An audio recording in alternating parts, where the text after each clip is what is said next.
ഫ്രോങ്സിൻ്റെ ഏറ്റവും വലിയൊരു പോരായ്മ ഞാൻ കാണിക്കാൻ പോകുന്നതാ ഈ വാഹനത്തിൻ്റെ AGSൻ്റെ കാല് നമ്മൾ കൊടുക്കുന്ന സമയത്ത്. നമസ്കാരം, എല്ലാ കൂട്ടുകാർക്കും ഗാരേജ് ഓൺ മലയാളത്തിൻ്റെ പുതിയൊരു എപ്പിസോഡിലേക്ക് സ്വാഗതം. ഇന്ന് നമ്മളോടൊപ്പം ഉള്ളത് വിറ്റുവരവിൽ സുസുക്കിയെ ഞെട്ടിച്ചിട്ടുള്ള ഇന്ത്യൻ വിപണിയിലെ ഏറ്റവും പ്രിയങ്കരനായിട്ടുള്ളൊരു വാഹനമാണ്. അതായത് കഴിഞ്ഞ 1.5 വർഷക്കാലമായിട്ട് 2 ലക്ഷം യൂണിറ്റുകൾ വിറ്റ നമ്മുടെ ഫ്രോങ്സാണ് നമ്മളോടൊപ്പം ഉള്ളത്. അപ്പോൾ നമുക്ക് വീഡിയോയിലേക്ക് പോവാം.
അപ്പോൾ ആദ്യം തന്നെ വാഹനത്തിൻ്റെ ഫ്രണ്ട് ലുക്ക് നമുക്കൊന്ന് പരിശോധിക്കാം.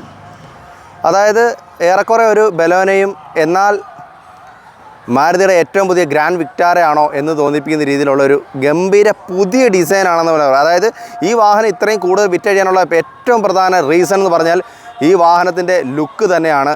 അതായത് സുസുക്കി ഇന്നേവരെ ഇറക്കിയിട്ടുള്ളതിൽ വെച്ച് ഏറ്റവും സ്റ്റൈലിഷ് ആയിട്ടുള്ള ലുക്കാണെന്ന് നമുക്ക് പറയാനായിട്ട് സാധിക്കും. ആദ്യം തന്നെ നമുക്കിതാ ഏറ്റവും ഗംഭീരയുടെ ഐസ് ടൈപ്പ് DRലാണ് വാഹനത്തിന് വന്നിട്ടുള്ളത്. ഈ DRൽ തന്നെയാണ് നമുക്ക് ഇൻഡിക്കേറ്ററായിട്ടും വർക്ക് ചെയ്യുന്നത്. പിന്നീട് വരുന്ന സമയത്ത് നേരെ താഴേക്ക് നല്ല ഗംഭീരമായിട്ട് ഇപ്പോൾ പല XUVയിലും വരുന്ന type 3 ice type LED headlamp unit വാഹനത്തിന് വരുന്നുണ്ട്. അതൊക്കെ നല്ല സ്റ്റൈലിലാണ് കൊടുത്തിട്ടുള്ളത്. പിന്നീട് വരുന്ന സമയത്ത് ഈ DRൽ കണക്റ്റ് ആയിട്ടുള്ള ക്രോം ഫിനിഷ്, ഇത് നമുക്ക് ഗ്രാൻഡ് വിക്ടാരയിൽ കണ്ടിട്ടുള്ള സെയിം ഡിസൈനാണ്. ഇത് നേരെ വന്നിട്ട് നമ്മുടെ ലെഫ്റ്റ് സൈഡിലെ DRലേക്ക് കണക്റ്റ് ആവുകയാണ്. സെൻട്രലായിട്ട് നമുക്ക് സുസുക്കിയുടെ ബാഡ്ജിങ് കാണാം. ഫ്രണ്ട് ലുക്ക് ഒരു മിനി XUV ആണോ എന്നൊക്കെ നമുക്ക് തോന്നിപ്പിക്കുന്ന രീതിയിലാണ് വാഹനത്തിൻ്റെ സ്റ്റൈൽ വരുന്നത്. താഴെയായിട്ട് നമുക്ക് എയർ ഡാം കാണാം. അടിയിലായിട്ടൊരു അലൂമിനിയം കളറിൽ നമുക്കൊരു ലിപ്പും കാണാനായിട്ട് സാധിക്കും. മൊത്തത്തിൽ പറഞ്ഞു കഴിഞ്ഞാൽ കമ്പനി ഉദ്ദേശിച്ച ഒരു കോമ്പാക്റ്റ് XUV, ഒരു കൂപ്പേ ഡിസൈൻ അല്ലെങ്കിൽ ഒരു ആഷ് ബാക്ക്, ഇങ്ങനെ എല്ലാം തന്നെ നമുക്ക് വിളിക്കാൻ പറ്റുന്ന ഒരു ഡിസൈനാണെന്ന് തന്നെ പറയാനായിട്ട് സാധിക്കും. ബോണറ്റൊക്കെ വരുന്ന സമയത്തൊരു ഇപ്പോൾ സ്ഥിരമായി കണ്ടുവരുന്ന രീതിയിലൊരു കുറച്ചകത്തേക്ക് മാറിയാണ് നമ്മുടെ ബോണറ്റിൻ്റെ പോർഷനൊക്കെ വന്നിട്ടുള്ളത്. അതൊക്കെ നല്ല റൗണ്ടിലായിട്ട് കൊടുത്തിട്ടുണ്ട്. പിന്നീട് നമുക്ക് വശക്കാഴ്ചയിലേക്ക് പോവാം. വശക്കാഴ്ചയിലേക്ക് വരുന്ന സമയത്ത് ഏറ്റവും എടുത്തു പറയേണ്ട ഇതിൻ്റെ ഒരു ഡിസൈൻ തന്നെയാണ്. കറക്റ്റ് പറഞ്ഞു കഴിഞ്ഞാൽ ഒരു തവള ഇരിക്കുന്നു എന്നൊക്കെ തോന്നുന്ന രീതിയിലേക്കുള്ളൊരു ഡിസൈനാണ് ഈ വാഹനത്തിൻ്റെ ബാക്കിൽ വന്നിട്ടുള്ളത്. ഇതിന് ഈ ഫ്രോങ്സിൻ്റെ ഫാൻസുകാരും ഇതിനകത്ത് ഇനി കൂടുതൽ ചർച്ചയ്ക്കൊന്നും വരണ്ട, ജസ്റ്റ് ഒരു അഭിപ്രായം പറഞ്ഞു എന്നേ ഉള്ളൂ. എങ്കിലും വളരെ സ്റ്റൈലിഷ് ആയിട്ടുള്ളൊരു കൂപ്പേ ഡിസൈനാണെന്ന് തന്നെ നമുക്ക് സൈഡ് ലുക്കിൽ പറയാനായിട്ട് സാധിക്കും. ആദ്യം തന്നെ നമുക്ക് വീലിലേക്കാണ് നമ്മളെ ആകർഷിക്കുന്നത്. അതായത് എല്ലാ വേരിയൻറ്റിലും 16 ഇഞ്ച് വീലാണ് വരുന്നത്. പക്ഷേ നമുക്ക് ഡെൽറ്റ പ്ലസ് ആയതുകൊണ്ട് നമുക്കിവിടെ അലോയ് വീലും അതേപോലെ തന്നെ ഡിസ്ക് ബ്രേക്കും വരുന്നുണ്ട്.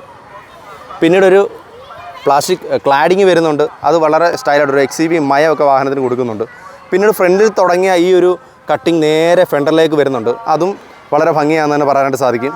പിന്നീട് നമുക്ക് തനതായ നമ്മുടെ സൈഡ് വ്യൂ മിറർ വരുന്നുണ്ട്. അത് നമ്മുടെ എല്ലാ വാഹനത്തിനും കണ്ടുവന്ന സെയിം ആണ്. ഇത് ഓട്ടോ ഫോൾഡിംഗ് ആണ്. വാഹനം വരുന്ന സമയത്ത് നമുക്ക് ബലനയായിട്ട് കമ്പയർ ചെയ്യാനാണെങ്കിൽ ബലനേക്കാളിലും വീൽ ബേസ് ഒഴിച്ച് ബാക്കി എല്ലാം തന്നെ കൂടുതലാണെന്ന് തന്നെ പറയാനായിട്ട് സാധിക്കും. അതായത് വാഹനത്തിൻ്റെ ലെങ്ത്ത് വരുന്നത് 3995 mm ആണ് വരുന്നത്. അതുപോലെ തന്നെ വിഡ്ത്ത് വരുന്ന സമയത്ത് 1765 mm ആണ് വരുന്നത്. ഹൈറ്റും 1550 mm ആണ് വരുന്നത്.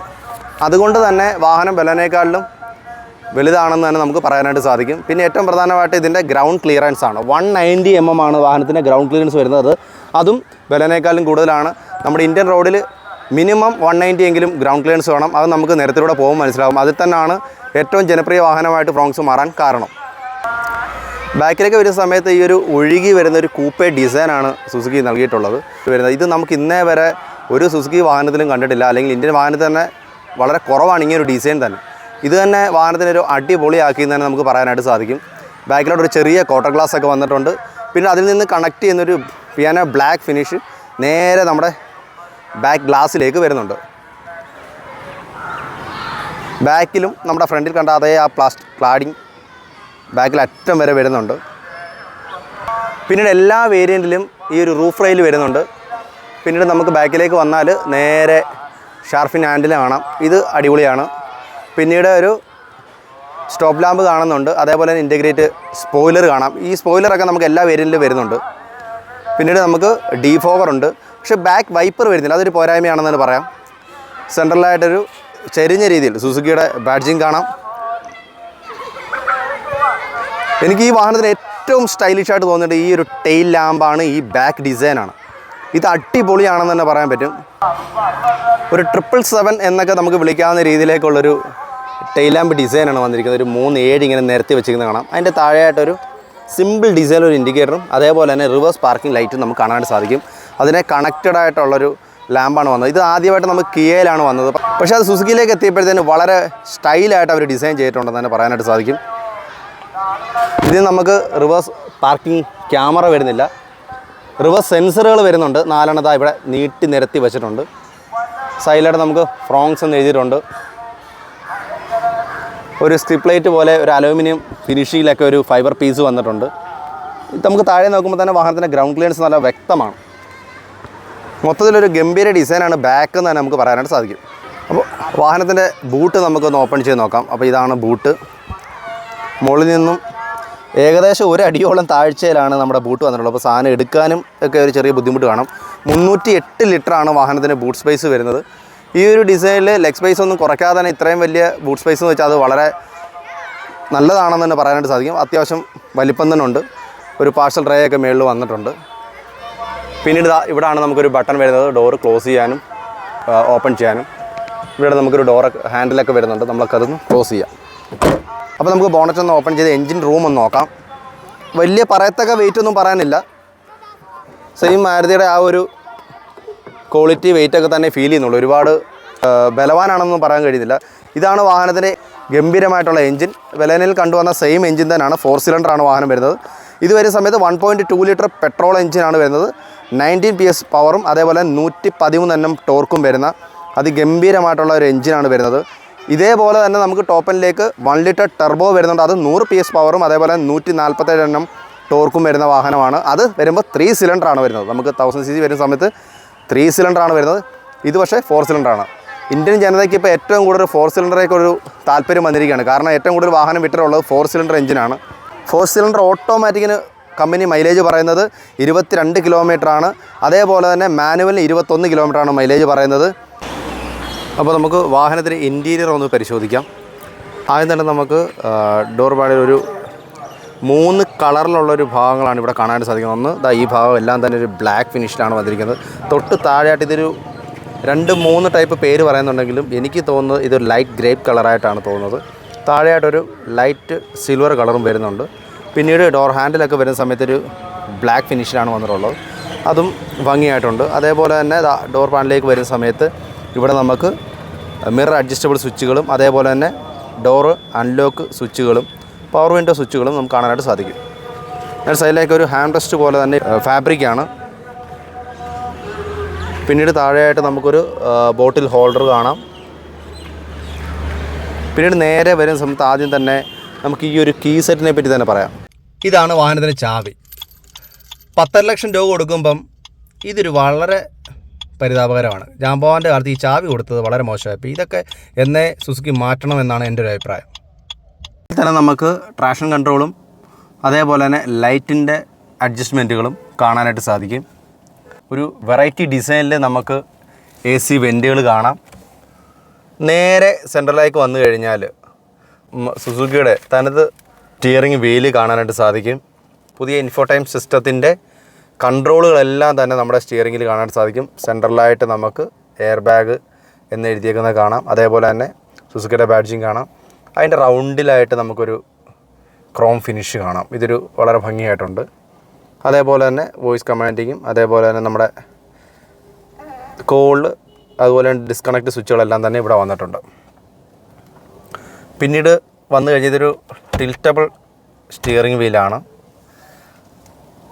നമുക്ക് നേരെ മീറ്റർ കൺസോളിലേക്ക് പോകാം. മീറ്റർ കൺസോൾ പോകുന്ന സമയത്ത് ഇപ്പോൾ സ്ഥിരമായി കണ്ടുവരുന്നത് നമ്മുടെ സ്വിഫ്റ്റിനും ബെലനയിലും എല്ലാം കണ്ടുവന്ന രീതിയിൽ തന്നെ 2 സൈഡിൽ നമുക്ക് അനലോഗ് മീറ്ററും സെൻട്രലായിട്ടൊരു ഡിജിറ്റൽ മീറ്ററുമാണ് ഫ്രോങ്സിലും നമുക്ക് വരുന്നത്. അതിൽ അത്യാവശ്യം കൺട്രോളെല്ലാം distance of M T, trip A B ഇങ്ങനെയുള്ള കാര്യങ്ങളെല്ലാം തന്നെ ബേസിക് ആയിട്ടുള്ള കാര്യങ്ങളെല്ലാം തന്നെ വരുന്നുണ്ട്. പിന്നീട് നേരെ നമുക്ക് ലെഫ്റ്റ് സൈഡിലോട്ട് വന്നു കഴിഞ്ഞാൽ ഇൻഫോടൈം സിസ്റ്റം വരുന്നത് 9 ഇഞ്ചാണ്. അതിനകത്ത് നമുക്ക് അത്യാവശ്യം ഫ്യൂവൽ ഗേജും ടൈമും അതെല്ലാ കാര്യങ്ങളും കാണിക്കുന്നുണ്ട്. ഇതിൽ തന്നെ Android auto, Apple CarPlay, Bluetooth കണക്ടിവിറ്റിയുള്ള ഒരു ഇൻഫോടൈം സിസ്റ്റമാണ് നമുക്ക് വരുന്നത്. അതേപോലെ തന്നെ സെൻട്രലായിട്ട് നമുക്ക് ഹസാർഡിൻ്റെ സ്വിച്ച് കാണാം. 2 സൈഡിലായിട്ട് AC വെൻറ്റുകളെല്ലാം പ്യുവർ ബ്ലാക്കിലാണ് ചെയ്തിരിക്കുന്നത്. പിന്നീട് നേരെ താഴേക്ക് വന്നു കഴിഞ്ഞാൽ നമുക്ക് ഓട്ടോ AC കാണാം. ഇത് നല്ല അടിപൊളി ഡിസൈനിലാണ് ഇപ്പോൾ വരുന്ന സുസുക്കി വണ്ടികളെല്ലാം തന്നെ വരുന്നത്. അടിപൊളി ഡിസൈനിലാണെന്ന് തന്നെ നമുക്ക് പറയാൻ സാധിക്കും. പിന്നീട് നമുക്ക് താഴേക്ക് വന്നു കഴിഞ്ഞാൽ ഒരു USB പോർട്ടും അതേപോലെ തന്നെ 12 വോൾട്ടിൻ്റെ ഒരു ചാർജിങ് പോർട്ടും കാണാനായിട്ട് സാധിക്കും. പിന്നീട് ഇവിടെ ഒരു ഫോൺ ഹോൾഡ് ചെയ്യാനുള്ളൊരു ഓപ്ഷൻ ഉണ്ട്. ഇത് ടോപ്പ് എൻഡിലേക്ക് വരുമ്പോൾ വയർലെസ് ചാർജറായിട്ട് മാറുന്നുണ്ട്. പിന്നെ 2 കപ്പ് ഹോൾഡേഴ്സ് കാണാം. പിന്നീട് വരുന്ന സമയത്ത് നമുക്ക് AGSൻ്റെ ഗിയർ ലീവർ കാണാം. ഇതിന് 5 സ്പീഡ് മാനുവലും 5 സ്പീഡ് AGSും വരുന്നുണ്ട്. പിന്നീട് ഇവിടെയൊക്കെ നമുക്കൊരു പോർഷൻ കാണാം. അതൊക്കെ അത്യാവശ്യം ഒരു മൊബൈൽ ഒരു ചെറിയ കീ ഒക്കെ വെക്കാൻ പറ്റുന്ന രീതിയിലുള്ളൊരു ഭാഗമാണ്. ഹാൻഡ് ബ്രേക്ക് കാണാം. നേരെ ബാക്കിലേക്ക് വന്നാൽ ഇവിടെയും നമുക്കൊരു ഫോണൊക്കെ ചാർജ് ചെയ്ത് വെക്കാനുള്ളൊരു ഹോൾഡറായിട്ട് കാണാനായിട്ട് സാധിക്കും. പിന്നീട് വന്നു കഴിഞ്ഞാൽ ഈ 2 സൈഡിലെയും കളർ ഒരു അലൂമിനിയം ഫിനിഷിലാണ് വന്നിട്ടുള്ളത്. ഇത് നല്ല അടിപൊളിയാണെന്ന് തന്നെ പറയാനായിട്ട് സാധിക്കും. കാരണം നല്ല ഗ്ലോസി ടൈപ്പിലാണ് ഇത് വന്നിരിക്കുന്നത്. നമുക്ക് ഡാഷിൻ്റെ കളർ വരുന്ന സമയത്ത് ബ്ലാക്ക് വരുന്നുണ്ട്, സിൽവർ വരുന്നുണ്ട്. ആ ഡോറിൽ വന്നിട്ടുള്ള ആ 2 ടൈപ്പ് കളർ, അതായത് ഒന്ന് ലൈറ്റ് ഗ്രേപ്പായിട്ടുള്ള കളർ വരുന്നുണ്ട്, ലൈറ്റ് സിൽവർ ആയിട്ടുള്ള കളറും വരുന്നുണ്ട്. മൊത്തം ഒരു 4 കളറിലുള്ള വളരെ ബ്യൂട്ടിഫുൾ ആയിട്ടുള്ള ഇൻറ്റീരിയറാണ് ഫ്രോങ്സിന് വരുന്നത്. ഇതാ ഈ സൈഡിലായിട്ട് നമുക്കൊരു ഗ്ലോ ബോക്സ് കാണാം. അത്യാവശ്യം ഒരു ചെറിയ JCB ഒക്കെ ഈ ഗ്ലോ ബോക്സിലിരിക്കും. അതാണ് ഇതിൻ്റെ ഏറ്റവും വലിയ പ്രത്യേകത. പിന്നീട് വരുന്ന സമയത്ത് വളരെ സ്റ്റൈലിഷ് ആയിട്ടുള്ള നമ്മുടെ AC വെൻറ്റുകൾ കാണാം. പിന്നീട് സെയിം ഡോർ ഡിസൈനുകളും അവിടെയും നമുക്കൊരു കപ്പ് ഹോൾഡറും പവർ വിൻഡോ സ്വിച്ചുകളും കാണാനായിട്ട് സാധിക്കും. പിന്നീട് നമുക്ക് 2 ലാമ്പുണ്ട്. ഇത് നമുക്ക് പഴയ 2008-9 മോഡൽ സ്വിഫ്റ്റ് ഡിസയറിനെയൊക്കെ നമുക്ക് ഓർമ്മപ്പെടുത്തുന്നു. പിന്നീട് നമുക്ക് വാലിറ്റി മിററുകൾ ഒക്കെ കാണാനായിട്ട് സാധിക്കും. ഈ സൈഡ് മിററില്ല. ഇൻറ്റീരിയറിനോട് സെയിം ചേരുന്ന അതേ കളർ പാറ്റേണിലുള്ള സീറ്റാണ് നമുക്ക് വരുന്നത്. ഇത് ഫാബ്രിക്കാണ്, നമുക്ക് ലെതറല്ല വരുന്നത്. പക്ഷേ നല്ല സ്റ്റൈലാണ്, അടിപൊളി ഹെഡ് റെസ്റ്റൊക്കെ വരുന്നിട്ടുള്ള നല്ല തൈ സപ്പോർട്ടർ കൂടിയ ഗംഭീര സീറ്റാണെന്ന് പറയാൻ പറ്റും. പക്ഷേ എനിക്ക് പറയാനുള്ളൊരു പോരായ്മ എന്താണെന്ന് വെച്ചാൽ ഈ വാഹനത്തിന് ഇപ്പം സുസുക്കിയിൽ കണ്ടുവരുന്ന ഏറ്റവും പ്രധാന പ്രശ്നമാണ് ഹൈറ്റ് അഡ്ജസ്റ്റബിൾ സീറ്റ് കൊടുക്കുന്നത്. ഇതൊക്കെ ടോപ്പ് എൻഡിന് മാത്രമേ വരുന്നുള്ളൂ. കാരണം ഇതൊരു കുഴിയിലിരുന്ന് ഓടിക്കുന്നൊരു ഫീലാണ്. അപ്പോൾ ഹൈറ്റ് അഡ്ജസ്റ്റബിൾ സീറ്റ് അത്യാവശ്യമായിട്ട് ഇതിന് വേണമെന്ന് തന്നെ നമുക്ക് തോന്നുന്നൊരു കാര്യമാണ്. എങ്കിലും കുഴപ്പമില്ലാത്തൊരു ഇൻറ്റീരിയർ ആണെന്ന് നമുക്ക് പറയാനായിട്ട് സാധിക്കും. അപ്പോൾ നമുക്ക് ബാക്ക് സീറ്റിലേക്ക് വരുന്ന സമയത്ത് അതേപോലെ തന്നെ ഒരു ഡ്യുവൽ ടോൺ കളറിലാണ് ഡോറൊക്കെ വരുന്നത്. ഇവിടെയാണ് നമ്മുടെ സ്പീക്കറിൻ്റെ പോർഷൻ. നമ്മുടെ പവർ വിൻഡോ സ്വിച്ച് വരുന്നുണ്ട്. നേരെ അകത്തേക്ക് നോക്കിക്കഴിഞ്ഞാൽ നമുക്ക് സെൻട്രലായിട്ടൊരു ഹെഡ് റെസ്റ്റൊക്കെ വന്നിട്ടുണ്ട്. പക്ഷേ ഈ ഹെഡ് റെസ്റ്റിൻ്റെ ഒരു വലിയ പോരായ്മ ഓടിക്കുന്ന സമയത്ത് നമുക്ക് ഡ്രൈവ് ചെയ്യുന്ന സമയത്ത് മനസ്സിലാവും. ഇതിങ്ങനെ ഹൈറ്റിൽ വെച്ച് കഴിഞ്ഞാൽ നമുക്ക് ബാക്കിലത്തെ വ്യൂ ഒട്ടും വിസിബിൾ അല്ല. അത് ഇച്ചിരി ഒരു പ്രശ്നമാണെന്ന് തന്നെ പറയാനായിട്ട് സാധിക്കും. എനിവേ വളരെ വലിയ സീറ്റുകളാണ് വാഹനത്തിന് വന്നിട്ടുള്ളത്. അത്യാവശ്യം സ്പേസും കാര്യങ്ങളെല്ലാം വന്നിട്ടുണ്ട്. പക്ഷേ സെൻട്രൽ ടണൽ കുറച്ച് ഹൈറ്റിലാണ് വരുന്നത്. ബാക്കിലേക്ക് AC വരുന്നില്ല ഈ ഒരു വേരിയൻറ്റിൽ. 12 വോട്ടിൻ്റെ ഒരു ചാർജിങ് പോർട്ട് വരുന്നുണ്ട്. അവിടെയും ഒരു ചെറിയൊരു ഫോണൊക്കെ വെക്കാവുന്നൊരു പോർഷൻ വന്നിട്ടുണ്ട്. ഏറ്റവും ബാക്കിലേക്ക് ഇട്ടിരിക്കുന്ന സീറ്റിൻ്റെ സ്പേസാണിത്. സ്പേസിൻ്റെ കാര്യത്തിൽ ഒരു രീതിയിലും നമുക്ക് ബുദ്ധിമുട്ടില്ല എന്ന് തന്നെ പറയാനായിട്ട് സാധിക്കും. അപ്പോൾ വാഹനം നമുക്കൊന്ന് ഡ്രൈവ് ചെയ്ത് നോക്കാം എന്താണ് വാഹനത്തിൻ്റെ പെർഫോമൻസ് എന്നുള്ളത്. അപ്പോൾ വാഹനത്തിൻ്റെ ഡ്രൈവിംഗ് കംഫർട്ട് എങ്ങനെയുണ്ടെന്ന് നമുക്ക് നോക്കാം. നമ്മളുടെ ചാനലിൽ തന്നെ നമ്മൾ സ്വിഫ്റ്റ് ഡിസയർ ചെയ്തിട്ടുണ്ട്, അതേപോലെ തന്നെ ബലാനോ ചെയ്തിട്ടുണ്ട്. ഇപ്പോൾ ഇതാ ഫ്രോങ്സ് വന്നിട്ടുണ്ട്. മാരുതിയുടെ ഓട്ടോമാറ്റിക്കിൻ്റെ അല്ലെങ്കിൽ ഫ്രോങ്സിൻ്റെ ഒരു ഏറ്റവും വലിയൊരു പോരായ്മ എന്താണെന്ന് ചോദിച്ചു കഴിഞ്ഞാൽ ഈ ഒരു ഓട്ടോമാറ്റിക് വാഹനത്തിൻ്റെ ഒരു വലിയ പോരായ്മ നമുക്ക് കാല് കൊടുക്കുന്നതിനനുസരിച്ച്, നിങ്ങൾക്കത് എത്രത്തോളം വീഡിയോയിൽ വിസിബിൾ ആണെന്ന് എനിക്കറിയില്ല, നമ്മൾ ഈ കാല് കൊടുക്കുന്നതിനനുസരിച്ച് ഒരിക്കലും മാനുവൽ വണ്ടിയുടെ ഒരു പെർഫോമൻസ് നമുക്ക് വാഹനത്തിന് കിട്ടില്ല. കാരണം എന്താ പറയുന്നത്, ഒരു ഷിഫറിങ് അല്ലെങ്കിൽ ഒരു കുടച്ചിൽ അല്ലെങ്കിൽ ഒരു കുത്തൽ എന്നൊക്കെ നമ്മൾ മലയാളത്തിൽ പറയുന്ന പോലുള്ളൊരു ഫീലാണ് ഈ വാഹനത്തിൽ. അതായത് നമ്മൾ കാല് കൊടുക്കുന്നതിനനുസരിച്ച് ഈ AGS വാഹനം ഗിയർ ഓരോന്നും മാറുന്നത് നമുക്ക് വ്യക്തമായിട്ട് അറിയാനായിട്ട് സാധിക്കും. അതായത് വണ്ടിക്ക് ഒരു ഫ്രണ്ടിലേക്ക് ഒരു ആയം, അതായത് നമ്മളറിയാതെ വേറെ ആരോ ഗിയർ ഇടുന്ന ഒരു ഫീല് ഈ വാഹനത്തിനുണ്ട്. അത് മാരുതിയുടെ എല്ലാ AGSലും, കാരണം എൻ്റെ ബ്രദർ യൂസ് ചെയ്യുന്നത് സ്വിഫ്റ്റ് ഡിസയർ AGS ആണ്. അതിൽ ആ കുഴപ്പം കണ്ടപ്പോൾ ഞാൻ വിചാരിച്ചു ആ വണ്ടിക്ക് മാത്രമേ ആ പ്രശ്നം ഉള്ളൂ എന്നാണ്. പക്ഷേ ഇതിൻ്റെ AGS നമ്മൾ എടുത്ത് കഴിഞ്ഞാൽ ഇതിന് മുമ്പ് നിങ്ങൾ CVT മറ്റ് വാഹനം ഓടിച്ചിട്ടില്ലാത്തവർക്ക് ഇതൊരു പ്രശ്നമായിട്ട് തോന്നില്ല, നിങ്ങൾക്കൊരു ബുദ്ധിമുട്ടേ ആവില്ല. പക്ഷേ വേറെ വാഹനങ്ങൾ ഓടിച്ചിട്ടുള്ളവർക്ക് ഇതൊരു വലിയ ബുദ്ധിമുട്ടാണ്. ഇതിനേക്കാൾ സുഖം നിങ്ങൾക്ക് മാനുവൽ വാഹനം തന്നെ ആയിരിക്കും. പക്ഷേ വാഹനത്തിന് വേറെ സൗണ്ടോ മറ്റ് നോയ്സുകളൊന്നും അകത്തേക്ക് വരികയോ അല്ലെങ്കിൽ ഈ പറഞ്ഞ ബോഡി റോളുകളോ അങ്ങനെയുള്ള പ്രശ്നങ്ങളൊന്നും തന്നെ വാഹനത്തിനില്ല. പക്ഷേ ഈ ഒരു ട്രാൻസ്മിഷൻ വരുന്ന ഒരു ചെറിയ ലാഗ് ഒരു വലിയ ബുദ്ധിമുട്ടാണ് നമുക്ക് ഡ്രൈവിൽ വരുന്നത്. പിന്നീട് വരുന്നൊരു പോരായ്മ എന്താണെന്ന് വെച്ച് കഴിഞ്ഞാൽ ഈ സീറ്റിൻ്റെ കംഫോർട്ടാണ്. കംഫോർട്ട് ഇല്ലായ്മയെന്ന് തന്നെ പറയാം. കാരണം സീറ്റിൽ ഇരിക്കുന്നതും അതുപോലെ തന്നെ തൈ സപ്പോർട്ട്, ബാക്കിലെ സപ്പോർട്ടൊക്കെ ഓക്കെയാണ്. പക്ഷേ സീറ്റ് ഒരുപാട് താഴ്ചയിലാണ് അവർ പ്ലേസ് ചെയ്തിരിക്കുന്നത്. ഇതിന് ഹൈറ്റ് അഡ്ജസ്റ്റബിൾ സീറ്റ് കൊടുത്തിരുന്നെങ്കിൽ ആ ഒരു പോരായ്മ നമുക്ക് ക്ലിയർ ചെയ്യായിരുന്നു. പക്ഷേ അത് ടോപ്പ് എൻഡ് മോഡലുകളിൽ മാത്രമേ ഇപ്പോൾ സുസുക്കി കൊടുക്കുന്നുള്ളൂ. അതൊരു വലിയ പോരായ്മയാണ്. ഇപ്പോൾ ഒരുപാട് ഹൈറ്റ് ഉള്ളവർക്കൊന്നും അതൊരു പ്രശ്നം വരില്ല, അവർ വളരെ കംഫർട്ടായിട്ട് പോകും. കാരണം വെച്ചാൽ സുസുക്കിയുടെ സീറ്റുകളൊക്കെ ഈ ഫാബ്രിക് എല്ലാം അടിപൊളിയാണ്. കാരണം നന്നായിട്ട് നമ്മളെ പൊതിഞ്ഞിരിക്കുന്ന നല്ല വിങ്സുകളൊക്കെ ഉള്ള സീറ്റുകളാണ് വരുന്നത്. വണ്ടിയുടെ പവറിനെ പറ്റി പറയാനാണെങ്കിൽ ഈ പറഞ്ഞ 1.2 4 സിലിണ്ടറിൻ്റെ ഒരു മാരക പവറൊന്നും വാഹനത്തിനില്ല. പക്ഷേ ഒരു കുഴപ്പമില്ല എന്ന് നമുക്ക് പറയാനായിട്ട് സാധിക്കും. സ്റ്റിയറിംഗ് വീലിന് കുറച്ചുകൂടെ ഒരു കനം കൊടുക്കാമെന്ന് തോന്നുന്നു. കാരണം പുതിയ ഡിസയറിനും സ്വിഫ്റ്റിനൊക്കെ അത് കൊടുത്തിട്ടുണ്ട്. ഇത് കുറച്ച് നമ്മൾ അഡീഷണലായിട്ട് എന്തെങ്കിലും ചെയ്താൽ മാത്രമേ കുറച്ചുകൂടെ ഒരു കുറച്ചുകൂടെ ഫീലായിട്ട് നമുക്ക് വാഹനം ഓടിക്കാൻ പറ്റുള്ളൂ. അത് കുറച്ച് കനക്കുറവാണ് ഈ ഒരു സ്റ്റിയറിംഗ് വീൽ. പിന്നീട് മൈലേജിനെ പറ്റി നമുക്കൊന്നും തന്നെ പറയാനില്ല. കാരണം കമ്പനി ഈ ഒരു ഓട്ടോമാറ്റിക്കിന് പറയുന്നതിന് 22 മൈലേജാണ്. അത് ഷുവറായിട്ടും കിട്ടാൻ സാധ്യതയുണ്ട്. കാരണം വെച്ച് കഴിഞ്ഞാൽ ഈ പറഞ്ഞ ഒരുപാട് വാഹനങ്ങൾക്ക് ബലോനയ്ക്കായപ്പോലും, ബലോനയുടെ സെയിം എഞ്ചിനാണ് ഈ വാഹനത്തിൽ ഇരിക്കുന്നത്, ബലോനയ്ക്കായപ്പോലും 22, 25, 26 കിട്ടിയ വണ്ടികളുടെയൊക്കെ വീഡിയോസ് നമ്മൾ കണ്ടിട്ടുണ്ട്.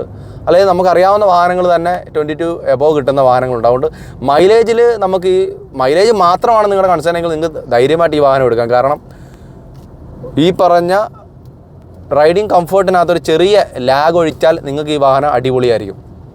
വളരെ റിഫൈൻഡ് ആയിട്ടുള്ള എഞ്ചിനാണ്. നമുക്ക് സുസുക്കിയുടെ എഞ്ചിനെ പറ്റി പ്രത്യേകിച്ച് ഒന്നും തന്നെ പറയാനില്ല. പിന്നീട് ഫ്രോങ്സിലേക്ക് വരികയാണെങ്കിൽ നമുക്ക് ഓവറോൾ പറയുകയാണെങ്കിൽ വാഹനത്തിൻ്റെ സേഫ്റ്റിയുടെ ഭാഗമൊക്കെ ഒരുപാട് മെച്ചപ്പെട്ടിട്ടുണ്ട്. ഈ വാഹനത്തിന് 4 സ്റ്റാർ റേറ്റിംഗ് എന്നാണ് കമ്പനി അവകാശപ്പെടുന്നത്. ഈ ഒരു വേരിയൻറ്റിൽ നമുക്ക് റിവേഴ്സ് ക്യാമറ വരുന്നില്ല, പക്ഷേ 9 ഇഞ്ച് സിസ്റ്റം ഒക്കെ തന്നിട്ടുണ്ട്. എനിവേ 10 ലക്ഷം രൂപയ്ക്ക് നമുക്ക് വർത്താണോ എന്ന് ചോദിച്ചാൽ ആണെന്ന് തന്നെ പറയാനായിട്ട് സാധിക്കും. ഓട്ടോമാറ്റിക് ഓടിക്കുന്നതിനേക്കാളും നിങ്ങൾക്ക് കുറച്ചുകൂടെ ബെറ്ററായിട്ട് ഫീൽ തരുന്നത് മാനുവലായിരിക്കും. കാരണം ഈ വാഹനം നല്ലപോലെ കാല് കൊടുത്ത് നിങ്ങൾക്ക് പോകാനാണെങ്കിൽ ഭയങ്കര മടിപ്പായിരിക്കും. പിന്നെ വാഹനത്തിൻ്റെ മൈലേജിൻ്റെ കേസ് ഞാൻ ഇതിനു മുമ്പ് ഒരു വീഡിയോ ചെയ്തിട്ടുണ്ടായിരുന്നു. അതായത് എല്ലാ വാഹനങ്ങൾക്കും ഓട്ടോമാറ്റിക് ആയിക്കോട്ടെ അല്ലെങ്കിൽ മാനുവൽ ആയിക്കോട്ടെ, നിങ്ങൾ മാന്യമായ രീതിയിലാണ് വാഹനത്തിൻ്റെ സ്പീഡും അതേപോലെയുള്ള ഡ്രൈവിംഗ് എന്നുണ്ടെങ്കിൽ നിങ്ങൾക്ക് ഉറപ്പായിട്ടും കമ്പനി പറയുന്ന മൈലേജ് കിട്ടും. ഈ പറഞ്ഞ 2000 RPM താഴെ നിങ്ങൾ മെയിൻറ്റെയിൻ ചെയ്തിട്ട് സ്പീഡ് ഒരു 60 ആണെങ്കിൽ ഉറപ്പായിട്ടും നിങ്ങൾക്ക് മൈലേജൊക്കെ എല്ലാ വാഹനങ്ങൾക്കും കമ്പനി പറയുന്നത് കിട്ടും. അതായത് ഫ്രോങ്സിൻ്റെ ഏറ്റവും വലിയൊരു പോരായ്മ ഞാൻ കാണിക്കാൻ പോകുന്നത്, നിങ്ങൾ നോക്കിക്കോളൂ. ഇതാണ് ഈ വാഹനത്തിൻ്റെ ഏറ്റവും വലിയ പോരായ്മ. വാഹനത്തിന് ഞാൻ കാല് കൊടുക്കുന്നതനുസരിച്ച് ഗിയർ മാറുന്ന കൃത്യമായിട്ട് വാഹനത്തിൽ ഇരിക്കുന്നവർക്കും ഓടിക്കുന്നവർക്കും അറിയാൻ പറ്റും. അതായത് വാഹനത്തിന് ഒരു എന്താ പറയുക, ഒരു കുത്തൽ കൃത്യമായിട്ട് ഫീൽ ചെയ്യുന്നുണ്ട്. ഇത് എത്രത്തോളം വീഡിയോയിൽ വരും എന്നുള്ള കാര്യം നമുക്കറിയില്ല. പക്ഷേ ഇത് ഓടിക്കുന്ന ഓരോ ആൾക്കാർക്കും വാഹനത്തിൽ ഇരിക്കുന്നവർക്കും ഞാനൊരിക്കലും ആക്സിലേറ്റർ കുറയ്ക്കുന്നതല്ല, ഓട്ടോമാറ്റിക്കായിട്ട് വാഹനം ഗിയർ മാറുന്നതിൻ്റെ ആ ഒരു ഫീല് ഭയങ്കരമായിട്ട് അറിയാൻ പറ്റും. ഇതൊരു വലിയ പോരായ്മയാണെന്ന് തന്നെ എനിക്ക് തോന്നിയിട്ടുണ്ട്. അപ്പോൾ വാഹനത്തിൻ്റെ എല്ലാ വിശേഷങ്ങളും നിങ്ങൾക്ക് ഇഷ്ടമായി എന്ന് കരുതുന്നു. അപ്പം ഫ്രോങ്സിനെ പറ്റി പറയാനാണെങ്കിൽ നിലവിൽ നമ്മൾ ഇൻറ്റീരിയർ ഡിസൈനെ പറ്റി എല്ലാം കണ്ടു, എക്സ്റ്റേണൽ ഡിസൈനെ പറ്റി കണ്ടു, അതേപോലെ വണ്ടി ഓടിക്കുമ്പോൾ ഉള്ള നെഗറ്റീവുകളും പോസിറ്റീവുകളും കണ്ടു. അപ്പം വാഹനത്തിനെ പറ്റി പറയാനാണെങ്കിൽ ഇത് ഡെൽറ്റ പ്ലസ് എന്ന് പറയുന്നൊരു വേരിയൻ്റാണ്. ഡെൽറ്റ പ്ലസ്സിൽ എന്തൊക്കെ ഉണ്ടെന്നുള്ളതായിരുന്നു നിങ്ങൾ കണ്ടു. അപ്പം ഡെൽറ്റ പ്ലസ്സിൽ 10,66,000 രൂപയ്ക്കാണ് ഈ വണ്ടി ഓൺ റോഡ് ഇറങ്ങിയിരിക്കുന്നത്. അപ്പം നിങ്ങൾക്ക് ഇത്രയും പ്രൈസ് ഇല്ല എന്നുണ്ടെങ്കിൽ 8,50,000 രൂപ മുതൽ നമുക്ക് ഫ്രോങ്സ് നമുക്ക് അവൈലബിൾ ആണ്. ടോപ്പ് എൻഡ് വരുമ്പോഴത്തേനത് 15,50,000 മാറുന്നുമുണ്ട്. അപ്പം നമ്മളുടെ ബഡ്ജറ്റിനനുസരിച്ച് നമുക്ക് സുസുക്കി തന്നിരിക്കുന്ന 8,50,000 തൊട്ട് ചില ഫീച്ചേഴ്സ് നമുക്ക് കോംപ്രമൈസ് ചെയ്യാമെങ്കിൽ വാഹനം ലഭ്യമാണ്. അതിൽ ഈ പുറത്ത് കാണുന്ന ഒരു ഡിസൈനിൽ നമുക്ക് വ്യത്യാസം വരുന്നില്ല, മിററിൽ വ്യത്യാസം വരുന്നില്ല, കളറിൽ വ്യത്യാസം വരുന്നില്ല. അപ്പം നമ്മളുടെ ബഡ്ജറ്റിനനുസരിച്ച് നമുക്ക് ഓപ്ഷൻസ് കയറ്റാം. അതല്ല നമ്മുടെ കയ്യിൽ ഈ പറഞ്ഞ എമൗണ്ട് കുറവാണ്, നമുക്ക് അലോയ് വീൽ വേണ്ട അല്ലെങ്കിൽ മറ്റുള്ള കാര്യങ്ങൾ വേണ്ടെങ്കിൽ നമുക്കത് എമൗണ്ടിനനുസരിച്ച് മാറ്റാവുന്നതാണ്. പിന്നീട് വണ്ടിയെപ്പറ്റി ഓവറോൾ പറയാനാണെങ്കിൽ ഡിസൈൻ വൈസ് ഗംഭീരമാണ്. ഇപ്പം എൻജിൻ വൈസ് പറയുകയാണെങ്കിൽ ഇത് 1.2 എൻജിനാണ്. ഇതിൽ തന്നെ നമുക്ക് 1 ലിറ്റർ ടെർബോ എൻജിനും വരുന്നുണ്ട്. അതേപോലെ തന്നെ മാനുവൽ ട്രാൻസ്മിഷനും ഓട്ടോമാറ്റിക്കും വരുന്നുണ്ട്. ഇതൊരു ഓട്ടോമാറ്റിക്കാണ്. എനിക്ക് പക്ഷേ ഓട്ടോമാറ്റിക്കിനേക്കാളും ഈ ഫ്രോങ്സ് ഓടിക്കുന്നത് മാനുവലാണ് കുറച്ചുകൂടെ ഇഷ്ടപ്പെട്ടത്. കാരണം അതെന്താണെന്നുള്ളത് നിങ്ങൾ കണ്ടു. അതേപോലെ തന്നെ വാഹനത്തിൻ്റെ മൈലേജിനെ പറ്റി പറയാനാണെങ്കിൽ 22 മൈലേജാണ് ഈ ഒരു വാഹനത്തിന് കമ്പനി പറയുന്നത്, അതായത് ഓട്ടോമാറ്റിക്കിന് കമ്പനി പറയുന്നത്. മാനുവൽ ആകുമ്പോൾ അത് 21, അതേപോലെ 1 ലിറ്റർ ആകുമ്പോഴത്തേന് ആ വാഹനത്തിൻ്റെ മൈലേജ് 20 ആവുന്നുണ്ട്. നേരെ മറിച്ച് നിങ്ങൾക്ക് നല്ല മൈലേജ് ഉള്ളൊരു വാഹനമാണെങ്കിൽ ഇതിൻ്റെ തന്നെ CNG നിങ്ങൾക്ക് അവൈലബിൾ ആണ്. അപ്പം മൊത്തത്തിൽ പറഞ്ഞു കഴിഞ്ഞാൽ ഈ 10 ലക്ഷം രൂപയ്ക്ക് വാഹനം വർത്താണെന്ന് പറയാനായിട്ട് സാധിക്കും. കാരണം ഒരു വളരെ മനോഹരമായിട്ടുള്ള സ്റ്റൈലായിട്ടുള്ള ഒരു ഫാമിലി കാറാണ് ഫ്രോങ്സ്. അതിൻ്റെ ഡിസൈൻ വൈസ് ആയിക്കോട്ടെ, മൈലേജ് വൈസ് ആയിക്കോട്ടെ, അതേപോലെ എൻജിൻ ആയിക്കോട്ടെ, കംഫോർട്ട് ആയിക്കോട്ടെ, ഏറ്റവും ന്യൂജനായിട്ടുള്ളൊരു ഡിസൈനാണ് ഇതിന് വന്നിരിക്കുന്നത് നമുക്ക് പറയാനായിട്ട് സാധിക്കും. അതേപോലെ തന്നെ ഈ ഇന്ത്യൻ റോഡുകളിൽ നിങ്ങൾക്കറിയാം, നമ്മുടെ കേരളത്തിൻ്റെ റോഡ് എടുത്താൽ തന്നെ അതിൻ്റെ അവസ്ഥ വളരെ പരിതാപകരമാണ്. അപ്പോൾ ഈ ഇത്രയും മോശപ്പെട്ട റോഡിലൂടെ ഓടണം എന്നുണ്ടെങ്കിൽ നമുക്ക് ഗ്രൗണ്ട് ക്ലിയറൻസ് വളരെ ഇമ്പോർട്ടൻ്റ് ആണ്. അപ്പോൾ അതിന് ഇപ്പോൾ ബലോനേക്കാളിലും ഗ്രൗണ്ട് ക്ലിയറൻസ് ഉള്ളൊരു വാഹനമാണ് നിങ്ങൾ നോക്കുന്നതെങ്കിൽ, ഇപ്പോൾ ബ്രസയേക്കാളിലും കുറച്ച് ബഡ്ജറ്റ് കുറഞ്ഞ വാഹനമാണ് നിങ്ങൾ നോക്കുന്നതെങ്കിൽ ഉറപ്പായിട്ട് നിങ്ങൾക്ക് ഫ്രോങ്സ് ചൂസ് ചെയ്യാവുന്നതാണ്. ഇത് ഒരു കോമ്പാക്റ്റ് ആയതുകൊണ്ട് തന്നെ നമുക്ക് ഈസി ആയിട്ട് പാർക്ക് ചെയ്യാനും ഈ പറഞ്ഞ സിറ്റി റൈഡുകളിലൊക്കെ അടിപൊളി കംഫോർട്ടായിട്ട് നമുക്ക് കൊണ്ടു കിടക്കാനായിട്ട് സാധിക്കും. പിന്നെ സേഫ്റ്റിയുടെ ഭാഗം പറയാനാണെങ്കിൽ നമുക്ക് ടോപ്പ് എൻഡിൽ വരുമ്പോൾ 6 എയർ ബാഗും സ്റ്റാൻഡേർഡ് തൊട്ട് 2 എയർ ബാഗുകളും വാഹനത്തിൽ വരുന്നുണ്ട്. അതേപോലെ തന്നെ ABS വരുന്നുണ്ട്, EBD വരുന്നുണ്ട്, ട്രാക്ഷൻ കൺട്രോളുകൾ വരുന്നുണ്ട്. അങ്ങനെയുള്ള സകലമാന സേഫ്റ്റി ഫീച്ചേഴ്സുകൾ ഈ വാഹനത്തിന് വരുന്നുണ്ട്. പിന്നീട് കമ്പനി അവകാശപ്പെടുന്ന 4 സ്റ്റാർ റേറ്റിങ്ങുമാണ്. അത് നമുക്ക് അത്യാവശ്യം ക്വാളിറ്റി ഉണ്ടെന്നുള്ള കാര്യം മനസ്സിലാവുന്നുണ്ട് വാഹനം ഓടിക്കുന്ന സമയത്ത്. ഏറ്റവും ബ്യൂട്ടിഫുൾ ആയിട്ടുള്ള 10 കളറുകളിലാണ് വാഹനം നമുക്ക് അവൈലബിൾ ആയിട്ടുള്ളത്. അപ്പം വീഡിയോ എല്ലാവർക്കും ഇഷ്ടമായെന്ന് കരുതുന്നു. എല്ലാ സുഹൃത്തുക്കളും ഇതുവരെ തന്ന എല്ലാ സപ്പോർട്ടിനും നന്ദിയുണ്ട്. ഈ വീഡിയോ നിങ്ങൾ കാണുന്നതിനോടൊപ്പം തന്നെ ചാനലൊന്ന് സബ്സ്ക്രൈബ് ചെയ്യുക, ഇഷ്ടപ്പെട്ട ലൈക്ക് ചെയ്യുക, സുഹൃത്തുക്കൾക്കെല്ലാം തന്നെ ഷെയർ ചെയ്യുക, സപ്പോർട്ട് ചെയ്യുക. അപ്പോൾ ഉടൻ തന്നെ വളരെ വ്യത്യസ്തമായൊരു വീഡിയോയുമായി നമ്മൾ വരുന്നതായിരിക്കും. അപ്പോൾ അതുവരെ എല്ലാവർക്കും ബൈ.